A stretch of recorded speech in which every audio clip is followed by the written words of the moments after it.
Hi friends, welcome to Neka Kavi Vlogs. எல்லாரும் எப்படி இருக்கீங்க? நல்லா இருக்கீங்க நம்புறேன். இது வந்து பார்ட் 2 ஆஃப் Festy Tales தான்.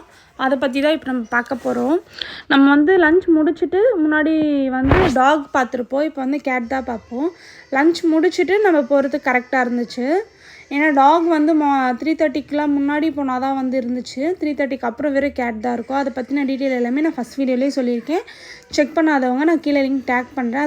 அதை கிளிக் பண்ணி செக் பண்ணிக்கோங்க டீட்டெயில்ஸ் ஃபுல்லாகவே. நெக்ஸ்ட் வந்து லன்ச் வந்து கொஞ்சம் காஸ்ட்லியாக தான் இருக்கும். லைக் யூஸ்வலாக அஃபோர்டபுள் அப்படின்னு சொல்ல முடியாது, கொஞ்சம் ஹெவி காஸ்ட்லி தான். ஸோ நீங்கள் அதுக்கேற்ற மாதிரி பிளான் பண்ணிக்கோங்க. அதுக்கப்புறமேட்டுக்கா லன்ச் எல்லாமே முடிச்சுட்டு அதுக்கப்புறம் நாங்கள் வந்து கேட் கிட்டே போயிட்டோம். கேட் கிட்டே போனதுமே ஃபஸ்ட்டு கொஞ்சம் நல்லா இருக்கா மாதிரி தான் இருந்துச்சு. பட் ஆனால் வந்து லைக் எப்படின்னா வந்து ஃபீட் இருந்தால் மட்டும்தான் கிட்டே வராங்க அப்படின்ற ஒரு பாயிண்ட் இருந்துச்சு. அதுக்கேற்ற மாதிரி அவங்க அந்தளவுக்கு ஃப்ரெண்ட்லியாகவும் இல்லை. எல்லா கேட்டுமே வந்து ஃப்ரெண்ட்லியாகவும் இல்லை. லைக் எப்படி சொல்கிறது, நம்ம நார்மலாக இருக்கோம் இல்லையா, அந்த மாதிரி கேட்ஸும் இருந்துச்சு. அதாவது நாட்டு கேட்டுன்னு சொல்லுவோம்ல, அந்த மாதிரி கேட்டுங்களும் இருந்துச்சு. அவங்களாம் வந்து ஃபீட் எடுக்கும்போது எப்படி இருந்துச்சு அப்படின்னா பல்லோடு ஃபீட் எடுக்கிறாங்க. ஸோ அப்படி இருக்கும்போது கடிக்கிற மாதிரி ஃபீல் ஆகுது குழந்தைங்களுக்கெலாம். ஸோ அதை நீங்கள் கொஞ்சம் பார்த்துக்கோங்க.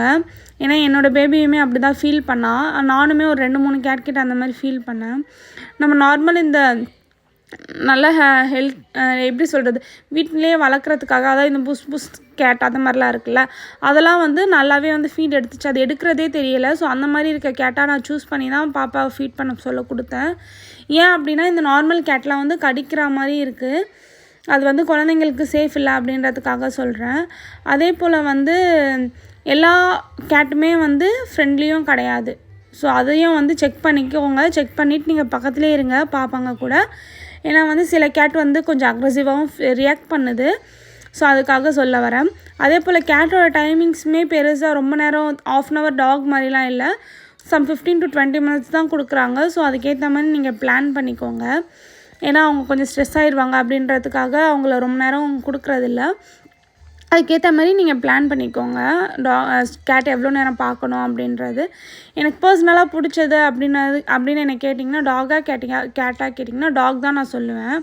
ஏன்னா எனக்கு பர்சனலாகவே டாக் பிடிக்கும் கேட்டை விட. பட் அப்பார்ட் ஃப்ரம் தட் அந்த இடத்துலையுமே வந்து கேட் ரியாக்ட் பண்ணதுக்கும் டாக் ரியாக்ட் பண்ணதுக்கும் பார்க்கும்போது எனக்கு டாக் தான் ரொம்ப பிடிச்சிருந்துச்சு. அதுக்கப்புறம் அங்கே எல்லாமே முடிச்சுட்டு நாங்கள் கிளம்பிட்டோம். டேரெக்டாக EM மால் போயிருந்தோம். இந்த மந்த் எங்களுக்கு ஒரு ரொம்ப ரொம்ப ஸ்பெஷலான ஒரு மந்த். அதை நான் என்னன்னு சொல்லிட்டு உங்களுக்கு நான் நெக்ஸ்ட் வீடியோவில் சொல்கிறேன். ஸோ ரொம்ப ஸ்பெஷல் அப்படின்றதுனால அதுக்காக பர்ச்சேஸ் பண்ணுறதுக்காக போயிருந்தோம். பட் ஆனால் எனக்கு ட்ரெண்ட்ஸ் மேக்ஸ் எதுலேயுமே எனக்கு அந்தளவுக்கு பிடிக்கலை. அப்படின்றதுனால ரிட்டன் வீட்டுக்கு வந்து புதுசாக பார்க்குற எல்லோரும் சேனலை சப்ஸ்கிரைப் பண்ணுங்கள், லைக் பண்ணுங்கள், ஷேர் பண்ணுங்கள். Thank you, by.